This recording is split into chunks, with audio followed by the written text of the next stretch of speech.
সুপ্রিয় দর্শক ভাই বোনেরা আসসালামু আলাইকুম। আমি এখন আছি খুলনা ফুলতলার বরণপাড়া গ্রামের বিল ডাকাতিয়ায়।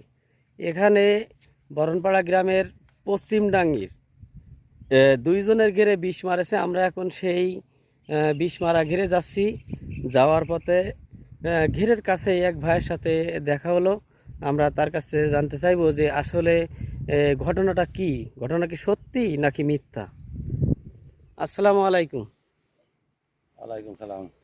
আসলে এই যে এখানে নাকি এই ঘেরে বিষ মারছে, কার কার ঘেরে বিষ মারছে আপনি কি জানেন কিছু? বিষ মারেছে হচ্ছে সিরাজের ঘেরে সিরাজ মোল্লা, হ্যাঁ, সিরাজ মোল্লা আর হচ্ছে তুকাম সর্দার। তুকাম সর্দার।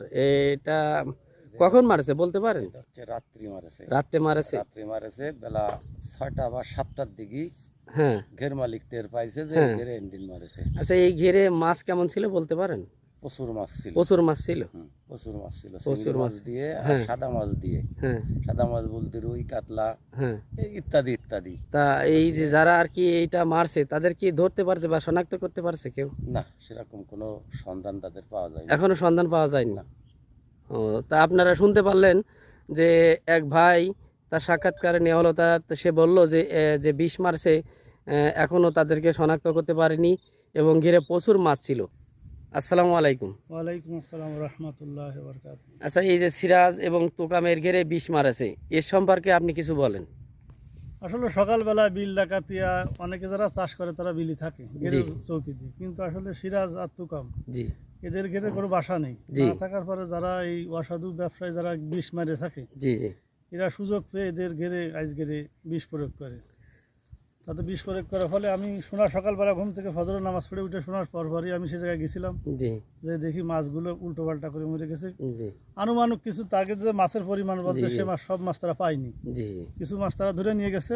জি এখন আজ যা আছে ওরা তাড়াতাড়ি অনেকে শারীরিক ঘেরের লোকজন আসার জি, জি। পরে সেগুলো ধরে টরে নিয়ে অনেকেই বাজারে নিয়ে গেছে। কেউ এখনো পর্যন্ত যেটা রাখেছে মরা মাছ বাজার তো করবে। জি জি।